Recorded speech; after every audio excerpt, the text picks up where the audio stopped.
மதரசா Dawoodiya Arabic கல்லூரி 75 ஆண்டுகளாக நடந்து வரும் தமிழகத்தின் மிகச்சிறந்த மார்க்க கல்வி நிறுவனம்.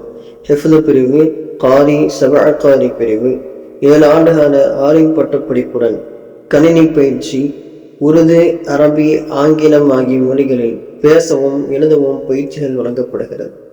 தற்பொழுது 2026-2027 ஆண்டுக்கான மாணவர் சேர்க்கை நடைபெறுகிறது. தங்களின் குழந்தைகளை சிறந்த எதிர்காலம் மிக்க தரமான ஹாஃபில்களாக, காரிகளாக, ஆலிம்களாக உருவாக்கிட தாவூதியா அரபிக் கல்லூரியில் சேர்த்திடுங்கள்.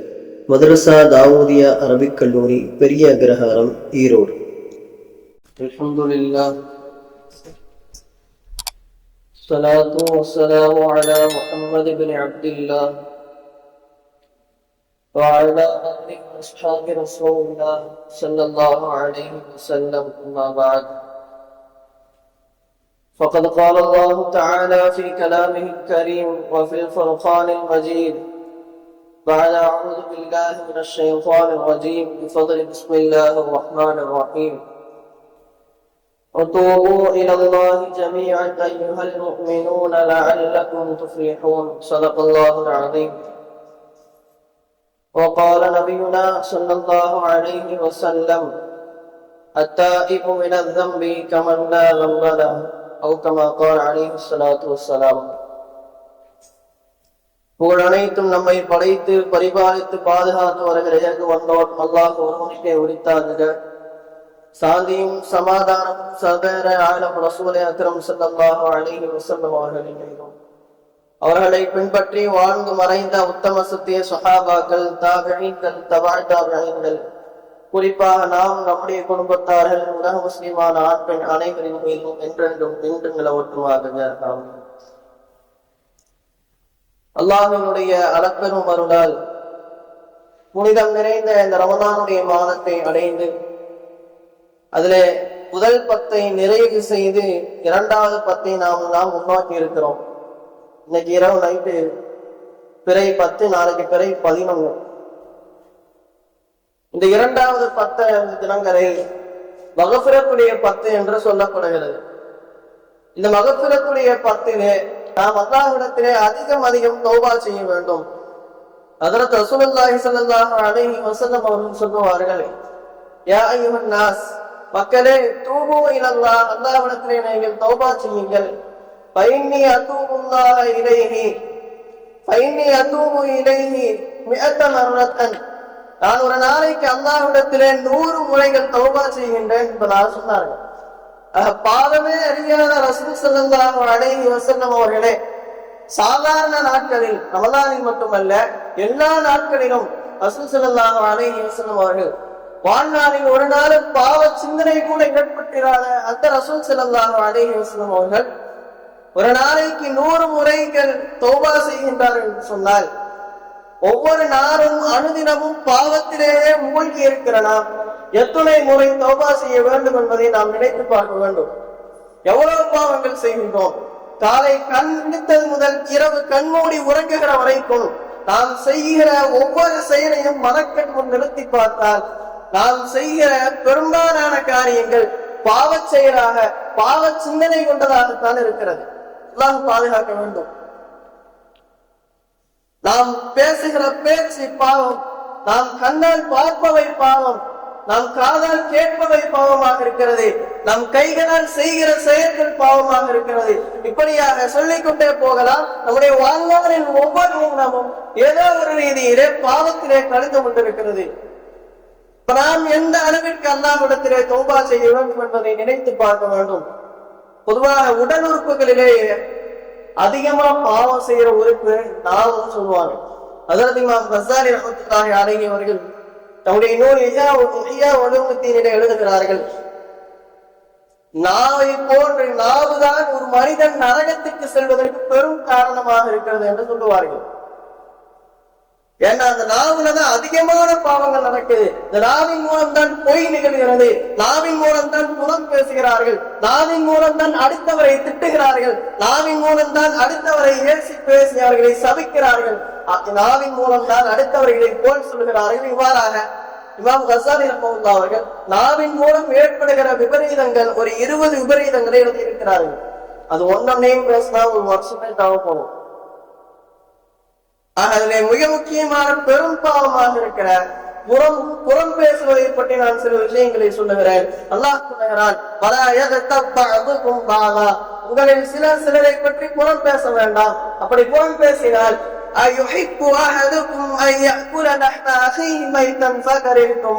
உங்களில் யாராவது ஒருத்தர் தன்னுடைய இறந்து போன சகோதரனின் மாംസத்தை சாப்பிட ஆசைப்படுவார் என்று அல்லாஹ் கேட்கிறார். அப்பேற்பட்ட பெரும் கொடிய பாவம் இன்னைக்கு நம்ம தான் சாதாரணமாக பேசிக் கொண்டிருக்கிறோம். டீ கடையில போய் உட்கார்ந்து சொன்னா நம்ம நாயத்தை விட அடுத்தவங்க நாயத்தை அதிகமா இருக்கு. இன்னும் பெண்கள் நான் இன்னும் சொல்லவே தேவையில்லை. நம்முடைய வாழ்க்கையில இந்த புறம் பேசுறது ரொம்ப சாதாரணமாயிருச்சு. நாம் ஒரு நபருடைய தனிப்பட்ட விஷயத்தை குறித்து பேசினால், அவருடைய உடலிலே இருக்கிற குறையை குறித்து பேசினாலும், அவருடைய ஆடையில இருக்கிற குறையை பத்தி பேசினாலும் கூட அது புறத்திலே சேரும் என்பதாக இமாம் கசாலி ரஹ்மத்துல்லாஹி சொல்லுகிறார். ஒருமுறை ரசூல் ஸல்லல்லாஹு அலைஹி வஸல்லம் சபைக்கு ஒரு பெண் வருகிறார்கள். அந்த அம்மா கொஞ்சம் குட்டையா இருக்கிறாங்க. வந்துட்டு போகும் பொழுது பக்கத்துல இருந்த ஆயிஷா ரலியல்லாஹு அவங்க உடைய கையால அந்த அம்மா குட்டையா இருக்கிறாங்கன்னு சொல்லி சைகை செய்யறாங்க. அதை பார்த்து ரசூல் ஸல்லல்லாஹு அலைஹி வஸல்லம் அவர்கள், யா ஆயிஷா நீ அந்த பெண்ணை புறம் பேசி விட்டாய் என்பதாக சொன்னார்கள். இன்னொரு வாயத்திலே சொன்னார்கள், ஒரு பாத்திரத்தை எடுத்து ஆயிஷா ரலியல்லாஹு அவர்களை ஆயிஷாவின் இதில் துப்பு என்று சொன்னார்கள். ஆயிஷா ரலியல்லாஹு அந்த பாத்திரத்திலே துப்பினார்கள். ஒரு சதை துண்டு வந்து விடுத்தது என்பதாக ஹதீசுகளிலே நாம் பார்க்கிறோம். ஆக இப்பேற்பட்ட பெரும் பாவம் நம்முடைய வாழ்நாளிலே மிக சாதாரணமான ஒரு விஷயமாக நாம் அதை செய்து கொண்டிருக்கிறோம் என்று சொன்னால் நாம் சிந்திக்க கடமைப்பட்டிருக்கிறோம். நாம் எவ்வளவு தௌபா செய்ய வேண்டும்? நாம் வாழ்நாள் முழுக்க தௌபா செய்தாலும் நம்ம செய்யற பாவத்துக்கெல்லாம் சமமாகுமா தெரியாது. அவ்வளவு பாவங்களை நாம் செய்கிறோம். ஹஜ்ரத் ரசூல் ஸல்லல்லாஹு அலைஹி வஸல்லம் காலத்துல ஒரு நாள் மக்களை எல்லாம் நோன்பு வைக்க சொல்லி சொன்னாங்க. எல்லாரும் நோன்பு வச்சாங்க. சாயங்காலம் மகரிபுடைய நேரம் வருகிற பொழுது ஒருத்தர் ஓடி வராரு, யார சூழந்தா அங்க 2 பெண்கள் ரொம்ப ஒரு மௌத்தா போற நிலைமையில இருக்கிறாங்க அப்படின்னு சொல்லி சொல்றாங்க. அந்த பெண்களை வர சொல்றாங்க. அப்ப ரசூல் ஸல்லல்லாஹு அலைஹி வஸல்லம் ஒரு பாத்திரத்தை எடுத்து அவங்கள அதுல துப்ப சொல்றாங்க. 2 பேரும் அதுல துப்புறாங்க. அதிலே பெரும் பெரும் சதை துண்டுகள் வந்து வருகிறது. ரசூல் ஸல்லல்லாஹு அலைஹி வஸல்லம் சொன்னாங்க, இவங்க 2 பேரும் நோன்பு நோக்கல்ல, நோன்பு காலையில ஹலாலான உணவை சாப்பிட்டு நோன்பு வைத்தார்கள். அல்லாஹ் ஹராமாக்கிய இந்த புறத்தை பேசி அவங்க எப்பவும் நோன்பு முறிச்சிட்டாங்கன்னு சொல்லி சொன்னாங்க. இன்னும் பெருமக்கள் சொல்லுவார்கள், நோன்பு வைத்த நிலையில புறம் பேசினா நோன்பே முறிச்சிடும் கூட நிறைய பெருமக்கள் பெரியார்கள் சொல்லுவாங்க. அப்பேற்பட்ட கொடிய பாவம் இன்றைக்கு நம்முடைய வாழ்நாளிலே மிக சாதாரணமாக ஊடுருவி இருக்கிறது. பொய், நான் வியாபாரத்திலே பொய் பேசாமல் 100% ஹலாலா வியாபாரம் செய்யறேன் யாராவது சொல்ல முடியுமா? நான் ஹலாலான முறையில கொடுக்கல் வாங்கல் செய்கிறேன் என்று யாராவது சொல்ல முடியுமா? நம்மையே அறியாமல் நாம் ஹராமான முறையில சென்று கொண்டிருக்கிறோம். ஜுமாவுடைய பாகம் சொன்னதற்கு பின்னாடி நம்ம சம்பாதிக்கிற ஒவ்வொரு ரூபாயும் ஹராமான காசுகள். இப்படியாக வாழ்நாள் முழுக்க ஒவ்வொரு நிமிடமும் பாவத்திலே இருக்கிறது. நாம் அதை சற்று சிந்திக்க கடமைப்பட்டிருக்கிறோம். நாம் ஒரு நாளைக்கு காலையிலிருந்து இரவு வரைக்கும் செய்கிற காரியங்களை எல்லாம் இரவு படுக்கைக்கு செல்கிற பொழுது நாம் யோசித்து பார்க்க வேண்டும். இன்றைக்கு நாம் எத்தனை நன்மைகள் செய்திருக்கிறோம், எத்தனை பாவங்கள் செய்திருக்கிறோம் என்பதை எல்லாம் நாம் சிந்திக்க கடமைப்பட்டிருக்கிறோம். இதுவெல்லாம் அல்லாஹ் தடுத்த விஷயம். அல்லாஹ் தடுத்த விஷயம் பல பேர் செஞ்சுக்கிறோம். இது ஒரு பக்கம் இருக்க, அல்லாஹ் ஏவின விஷயத்தை நம்ம செய்யாம இருக்கிறோம். பல பேர் பல விஷயங்களை நாம் செய்யாம இருக்கிறோம். அதுல குறிப்பா மார்க்கத்தினுடைய தலையாய கடமை, தொழுகை. இந்த தொழுகையை நம்மளே எத்தனை நபர்கள் சரியாக தொழுகிறோம்? ஒருமுறை ரமலானின் தொழுவது மட்டும் தொழுவதற்கான அடையாளம் அல்ல. வாரத்தில் ஒரு நாள் சும்மா தொழுவது மட்டும் தொழுகையாளிக்கான அடையாளம் அல்ல. வருடத்தில் ஒரு நாள் ஈது பெருநாள் தொழுவது மட்டும் தொழுகையாளிக்கான அடையாளம் அல்ல. நிறைய பேர் இன்னைக்கு எப்படிதான் வருஷ முசல்லின்னு சில பேர், அவர் ஈதுக்கு மட்டும்தான் பள்ளிவாசலுக்கு வருவார். வார முசல்லின்னு சில பேர், வாரத்துல 35 வக்து இருக்குது. ஒரு வாரத்துக்கு 35 வக்தில் அந்த ஜும்மா மட்டும்தான் அவர் மேல கடமை மாதிரி ஜும்மாவுக்கு மட்டும் வருவார். நல்ல வேட்டி சட்டை போட்டு அத்தரெல்லாம் பூசிட்டு வருவார்.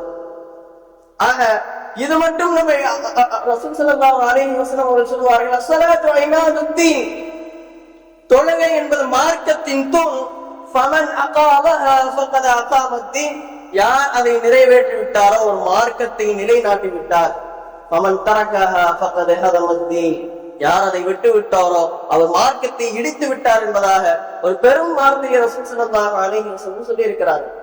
ஆக நம்மிலே எத்தனை நபர்கள் எல்லா காலங்களிலும் தொழுகையாளியாக இருக்கிறோம். இன்றைக்கு உலகத்திலே இருக்கிற எத்தனை மஸ்ஜிதுகள் எல்லா நேரங்களிலும் பரிபூர்ணமாக நிரம்பி இருக்கிறது என்று பார்த்தால் விரல் விட்டு எந்த அளவுக்கு கூட இருக்காது. இன்றைக்கு மஸ்ஜிதுகள் பெருசு பெருசாக இருக்குது.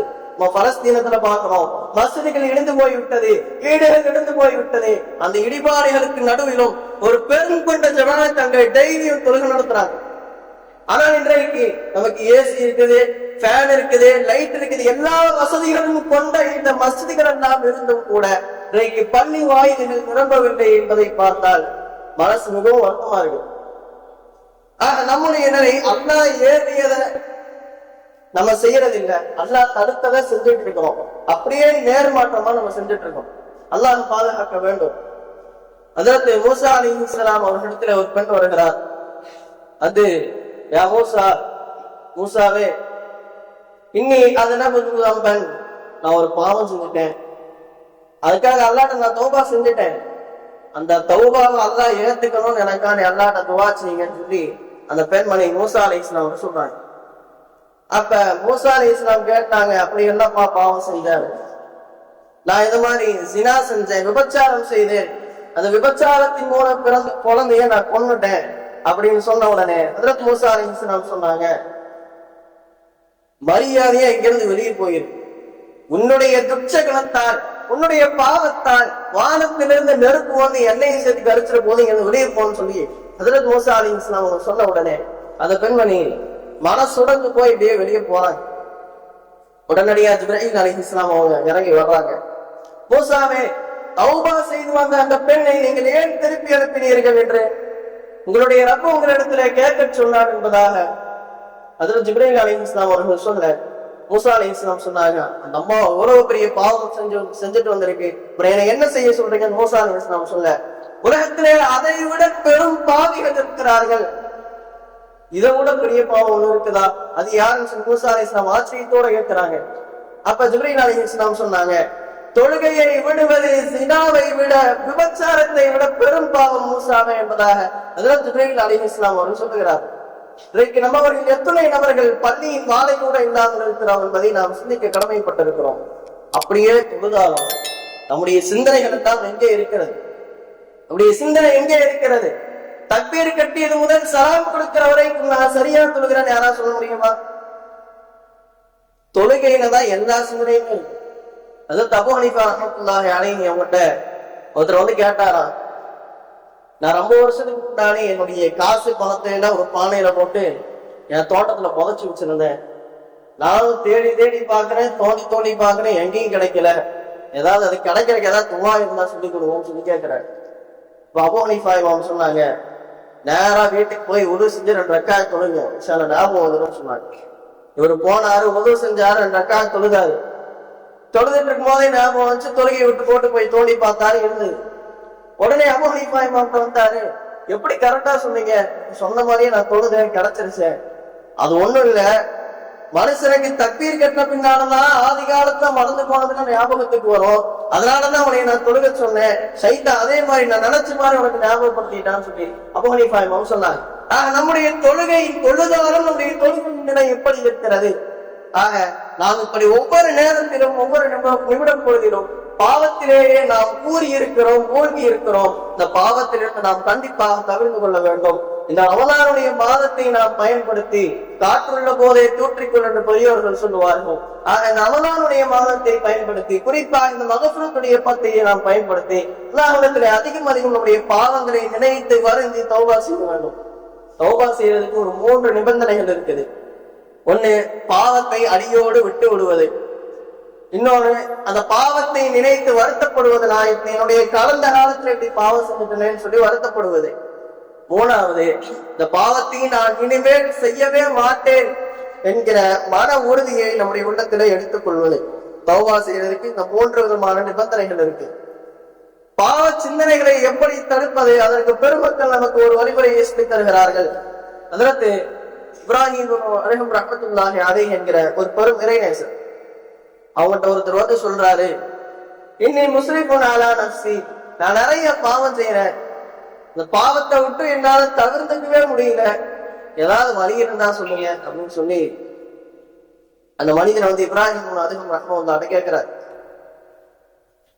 அப்ப இப்ராஹிம் அதுகம் ரஹ்மத்துல்லாஹி அவங்க சொன்னாங்க, அப்படியாப்பா, நான் உனக்கு ஒரு 5 உபதேசங்களை செய்கிறேன், அதை கேட்டுட்டு நீ அதுக்கு அடுத்த பாவம் செய்யணும்னா தாராளமா செஞ்சுக்கன்னு சொன்னாங்க. முதலாவதாக சொன்னார்கள், இதா அரத்த அன் தஅஸியல்லாஹ ஃபலா தஅகுல் மின் ரிஸ்கிஹி, நீ அல்லாஹ்வுக்கு மாறு செய்யணும்னு நினைக்கிறியா தாராளமா செய், ஃபலா தஅகுல் மின் ரிஸ்கிஹி, அல்லாஹ் தருகிற ரிஸ்கை நீ சாப்பிடாத. அந்த மனிதர் கேட்டார், இமாம் அவர்களே, இது என்ன பெரிய இதா இருக்கு, உலகத்தில் இருக்கிற புழு பூச்சிகள் முதற்கொண்டு அல்லாஹ் தான் ரிஸ்க் அளிக்கிறாள், அவனுடைய ரிஸ்க் சாப்பிடாம நான் எப்படி உலகத்துல வாழ முடியும் கேட்டார். அப்ப அல்லாஹ் தருகிற ரிஸ்கை நீ சாப்பிட்டு விட்டு அவனுக்கே நீ மாறு செஞ்சீங்கன்னா இது எந்த விதத்துல நியாயம் கேட்டாங்க. தப்புதான் அப்படின்னு சொன்னார். இரண்டாவதாக சொன்னாங்க, இதா அரத்த அன் தஅஸியல்லாஹ ஃபலா தஸ்குன் ஃபீ பிலாதிஹி, நீ அல்லாஹ்வுக்கு மாறு செய்யணும்னு நினைக்கிறியா தாராளமா செய், ஃபலா தஸ்குன் ஃபீ பிலாதிஹி, அல்லாஹ்வுடைய பூமியில நீ வசிக்காத, அல்லாஹ்வுக்கு சொந்தமில்லாத ஏதோ ஒரு பூமியில போய் நீ வசிச்சுக்கோ, அங்க இருந்து நீ தாராளமா பாவம் செய் அப்படின்னு சொன்ன உடனே அந்த மனிதன் சொன்னார், இமாம் அவர்களே, கிழக்கும் மேற்கும் இந்த மொத்த உலகமும் அவனுக்கு சொந்தமாக இருக்கிற பொழுது அவனுக்கு சொந்தமில்லாத பூமியை நான் எங்க போய் கண்டுபிடிக்கிறதுன்னு கேட்டார். அப்ப அல்லாஹ் தருகிற ரிஸ்கையே சாப்பிட்டு விட்டு அவனுக்கு சொந்தமான இடத்தில் நீ இருந்து கொண்டு நீ அவனுக்கே பாவம் செய்தியே, இது நல்லா இருக்கான்னு கேட்டான். தப்புதான் சொன்னாங்க. மூணாவதாக சொன்னாங்க, நீ அல்லாஹ்வுக்கு மாறு செய்ய வேண்டும் என்று நினைத்தால் எங்க போனா அல்லாஹ்வால் உன்னை பார்க்க முடியாதோ, எங்க போனா அல்லாஹ்வால் உன்னை பார்க்க முடியாதோ அந்த இடத்துல போய் நீ தாராளமா பாவம் செய்யணும்.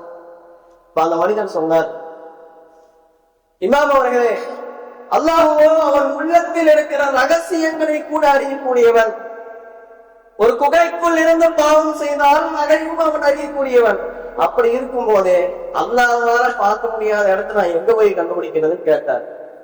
அப்ப அல்லாஹ் தருகிற ரிஸ்கை நீ சாப்பிடுற, அல்லாஹ்வுடைய பூமியில நீ வசிக்கிற, அல்லாஹ் உன்னை எல்லா நேரமும் பார்த்து கொண்டே இருக்கிறார் என்பதும் உனக்கு தெரியும், இது எல்லாம் தெரிஞ்சு நீ பாவம் செய்ய நல்லா இருக்கான்னு கேட்டாங்க. அவரு தப்புதான் சொன்னார். நான்காவதாக சொன்னார்கள், உன்னுடைய தவணை காலம் வாழ்நாள் முடிகிற பொழுது மலக்குள் மௌத்துடைய ரூஹை எடுப்பதற்காக வருவார். அவர் வரும்போது எனக்கு கொஞ்சம் டைம் கொடுங்க, நான் தௌபா செஞ்சுக்கிறேன், அவர்கிட்ட நீ டைம் கேளு அப்படின்னு சொன்ன உடனே அந்த மனிதர் சொன்னார், அது எப்படி முடியும்,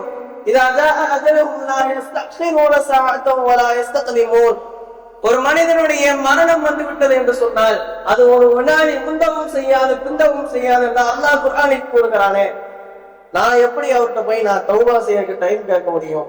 முடியாது. இல்ல, உன்னால தௌபா செய்யறதுக்கும் முடியாது, கடைசி நேரத்துலன்னு தெரியும், அப்படி இருந்தும் நீ பாவம் செய்யறிய, இது எந்த விதத்துல நியாயம் கேட்டாங்க. அவர் தப்புதான்னு சொன்னார். அஞ்சாவதாக சொன்னாங்க, நாளை வறுமையிலே அல்லாஹ் தஆலா உன்னை நரகத்திற்கு இழுத்து செல்லுமாறு மலக்குமார்களுக்கு உத்தரவிடுகிற பொழுது மலக்குகள் உன்னை நரகத்திற்கு இழுத்து செல்வதற்கு வருவார்கள், அவங்களோட நீ போகாதன்னு. அது எப்படிங்க முடியும்? மலக்குகள் கூட்டிட்டு போனா போய் தான் ஆகணும், நான் வரமாட்டேன்னு எப்படி சொல்ல முடியும்? அப்ப அல்லாஹ்வுடைய உத்தரவிலிருந்து உன்னால் தப்பிக்க முடியாது என்பது உனக்கு தெரியும். இதையெல்லாம் தெரிஞ்சுக்கிட்டோம் நீ பாவம் செஞ்சா இது எந்த விதத்துல நியாயம் அப்படின்னு சொல்லி இமாம் அவர்கள் கேட்ட உடனே போது நிப்பாட்டுங்க, நான் அல்லாஹ்ட்ட இப்பவே தௌபா செஞ்சேன்னு சொல்லி அந்த மனிதர் சொன்னார். இந்த 5 விஷயம் அவருக்கு மட்டுமல்ல, நாமும் நம்முடைய மனதிலே நன்றாக பதிய வைத்து இதன் மூலம் நம்முடைய பாவ சிந்தனைகளை தகர்த்தெறிய வேண்டும். இன்னும் பெருமக்கள் சொல்லுவார்கள், நமக்கு எப்பொழுதெல்லாம் பாவ சிந்தனை வருகிறதோ அப்பொழுதெல்லாம் நாம் நரக நெருப்பை நினைத்து பார்க்க வேண்டும், அதன் கோலத்தை நினைத்து பார்க்க வேண்டும். ஒரு ஊரிலே ஒரு பெண் பயணம் செஞ்சு போயிட்டு இருக்கிறாங்க. போயிட்டே இருக்கும் பொழுது இரவு நேரம் ஆயிடுச்சு, இருட்ட ஆரம்பிச்சிருச்சு. இதுக்கு மேல போனா வழிப்பறி கொள்ளையர்களுடைய ஆபத்துகள்லாம் இருக்குதுங்கிறதுனால அங்க பக்கத்துல இருந்த ஒரு மஸ்ஜிதுக்கு போய் அங்க இந்த இமாம்கிட்ட அனுமதி கேட்கிறாங்க. இந்த மாதிரி நான் இப்படி வந்த பயணத்துல இருட்டிருச்சு, இதுக்கு மேல என்னால போக முடியாது, அதனால இரவு இங்க தங்கிட்டு நான் காலையில எழுந்திரிச்சு போயிடுறேன்னு சொல்லி அந்த அம்மா கேட்கிறாங்க. இமாமும் அனுமதி கொடுக்கிறார். அந்த அம்மா அங்க படுத்திருக்கிறாங்க. இமாமு இரவு நேரத்துல மெழுகுவத்தி ஏற்றி வச்சுக்கிட்டு இங்க உட்கார்ந்து குர்ஆனை ஓதி கொண்டே இருக்கிறார். அந்த இமாம் செய்வதை எல்லாம் அந்த அம்மா அங்க படுத்து பார்த்துக்கிட்டே இருக்கிறாங்க. அவர் ஓதிக்கிட்டே இருக்கும்போது என்ன பண்றாரு, கையை கொண்டு போய் அந்த மெழுகுவத்தி நெருப்புல வைக்கிறார். நெருப்பு சுடுது, கையை எடுக்கிறார். கொஞ்ச நேரம் அப்படியே ஓதிக்கிட்டே இருக்கிறாரு. திரும்பிய கையை கொண்டு போய் நெருப்புல வைக்கிறார். நெருப்பு சுடுது, எடுக்கிறார். இப்படியாக அவர் இரவு முழுக்க செய்து கொண்டே இருக்கிறார். காலையில ஆகுது. அந்த அம்மாவை எழுப்பி நேரம் ஆச்சு, நீங்க கிளம்புங்கன்னு சொல்லி இமாம் சொல்லுகிற பொழுது அந்த அம்மா கேட்டாங்க, நான் நைட்டு ஃபுல்லா இந்த மாதிரி நீங்க நெருப்புல கைய வச்சு எடுத்துக்கிட்டே இருந்தீங்களே, அதுக்கு என்ன அர்த்தம், எதுக்காக அப்படி செஞ்சீங்கன்னு சொல்லி கேட்கும் பொழுது அதெல்லாம் ஒண்ணும் இல்லை, நீங்க கிளம்புங்கன்னு சொல்லி சொன்னாங்க. அதெல்லாம் கிடையாது, நீங்க அதுக்கான காரணத்தை சொன்னாலும் நான் இங்க இருந்து போக மாட்டேன், நீங்க சொல்றீங்கன்னு சொல்லி அந்த அம்மா கேட்ட உடனே அந்த இமாம் சொன்னார், நேற்று இரவு இந்த மஸ்ஜிதிலே உங்களையும் என்னையும் தவிர யாரும் இல்லை. அப்ப ஷைத்தான் என்னுடைய உள்ளத்திலே தவறான எண்ணத்தை போட்டான். அந்த பெண்ணோடு தவறாக நடந்து கொள்ள வேண்டும் என்கிற ஒரு தீய எண்ணத்தை என்னுடைய உள்ளத்தை ஷைத்தான் போட்டான். நான் உடனே என் கையை கொண்டு போய் நெருப்புல வச்சேன். நெருப்பு சுட்டுச்சு, நான் எடுத்தேன். அப்ப நான் நரகத்தை நினைத்து பார்த்தேன். இந்த உலகத்தினுடைய சின்ன நெருப்பின் சூட்டையே நம்முடைய உடலால் தாங்க முடியவில்லை. நாளை மறுமையிலே நரகத்தின் நெருப்பு மிக கொடியது, அதன் கோரம் மிக கொடூரமானது. அப்பேற்பட்ட நெருப்பினுடைய சூட்டையும் அதன் வேதனையும் நம்முடைய உடலால் எப்படி தாங்க முடியும் நான் என்று சிந்தித்தேன். என்னுடைய உள்ளத்தில் இருக்கிற பாவ சிந்தனை உடனடியாக போயிட்டது. இன்னும் கொஞ்ச நேரம் கழிச்சு திரும்பி அந்த சிந்தனை வந்தது. நான் திரும்பி அதே மாதிரி நரகத்தை நினைத்து பார்த்தேன். இப்படியா நான் இரவு முழுவதையும் தன்னுடைய பாவ சிந்தனையை நான் தகர்த்தெறிந்து கழித்தேன் என்பதாக அந்த இமாம் அவர்கள் பதிலளித்தார்கள். ஆக நாமும் இந்த காரணங்களை, இந்த விஷயங்களை எல்லாம் நாம் மனதிலே வைத்துக் கொண்டு பாவங்களை, நாம் பாவ சிந்தனைகளை தகர்த்தெறிய வேண்டும், பாவங்களை தவிர்த்து கொள்ள வேண்டும். இந்த மாதத்திலே நாம் அதிகம் அல்லாஹ்விடத்திலே தௌபா செய்ய வேண்டும். அல்லாஹ்வுடைய ரஹ்மத்துடைய வாசல் எந்நேரமும் திறந்தே இருக்கிறது. எனவே இந்த மாதத்திலே அதிகம் ரமலானில் மட்டுமல்ல, நாம் செய்கிற பாவங்களுக்கு வாழ்நாள் முழுக்க தௌபா செய்து கொண்டே இருக்க வேண்டும். அல்லாஹ் தஆலா நம் அனைவருடைய பாவங்களையும் மன்னிப்பானாக. நமக்கெல்லாம் தெரிந்த ஒரு நபிமொழி, ஹஜ்ரத் ரசூல் ஸல்லல்லாஹு அலைஹி வஸல்லம் அவர்கள் மிம்பரிலே ஏறுகிற பொழுது 3 முறை ஆமீன் ஆமீன் என்று சொல்லி ஏறினார்கள். அதுல எப்பொழுதும் இல்லாததை போல் இன்றைக்கு நபியவர்கள் ஆமீன் சொல்லி மிம்பரிலே ஏறியதை பார்த்த சஹாபாக்கள் உடனடியாக ரசூல் ஸல்லல்லாஹு அலைஹி வஸல்லம் அவர்கிட்ட வந்து என்ன விஷயம் சொல்லி கேட்டப்ப, நான் மிம்பரிலே ஏறுகிற பொழுது ஜிப்ரீல் என்ற இடத்திலே வந்தார். அவர் முதல் படியிலே ஏறுகிற பொழுது சொன்னார், யார் தன்னுடைய பெற்றோர்களின் இருவரையோ ஒருவரையோ அடைந்து அவர் சொர்க்கத்திற்கு செல்லவில்லையோ அவர் நாசமடையும் என்று சொன்னார். நான் ஆமீன் என்று சொன்னேன். 2வது படியில ஏறுகிற பொழுது, யார் ரமலானுடைய மாதத்தை அடைந்துவதிலே பாவ மன்னிப்பை பெறாதவராக ஆகிவிடுகிறாரோ அவர் நாசமடையட்டும் என்று சொன்னார். நான் ஆமீன் என்று சொன்னேன். 3வது படியில ஏறுகிற பொழுது, உங்களுடைய பெயர் சொல்லப்படுகிற பொழுது யார் ஸலவாத்து சொல்லவில்லையோ அவர் நாசமடையட்டும் என்று சொன்னார். நான் ஆமீன் என்று சொன்னேன் என்பதாக ரசூல் ஸல்லல்லாஹு அலைஹி வஸல்லம் அவர்கள் சொன்னார்கள். நபி அவர்களே ரமலானுடைய மாதம் விடை பெறுகிற பொழுது அல்லாஹ்விடத்திலிருந்து பாவம் மன்னிப்பு பெறாத அடியார்கள் நாசமடையட்டும் என்று சொல்லப்படுகிற பொழுது நபி அவர்களே ஆமீன் என்று சொல்லி இருக்கிறார்கள். அத்தகைய துப்பாக்கிவான்களாக நாம் ஆகிவிடக் கூடாது. அல்லாஹ் அந்த நிலையிலும் நம்மை பாதுகாத்தள்ள வேண்டும். எல்லாம் அந்த அல்லாஹ் நம்முடைய அனைவருடைய பாவங்களை மன்னித்தருள்வானாக. நம்முடைய தௌபாக்களை அல்லாஹ் அங்கீகரித்தருள்வானாக. வாழ்நாளிலே இன்னும் நிறைய ரமலான்களை அடைந்து நிறைய நல்லவர்களை செய்யக்கூடிய தௌஃபீக்கை நம் அனைவருக்கும் வல்ல ரஹ்மான் தந்தருள்வானாக. வா ஆஃபிரு தஅவானா அல்ஹம்துலில்லாஹி ரப்பில் ஆலமீன். அஸ்ஸலாமு அலைக்கும் வரஹ்மத்துல்லாஹி வபரகாத்துஹு.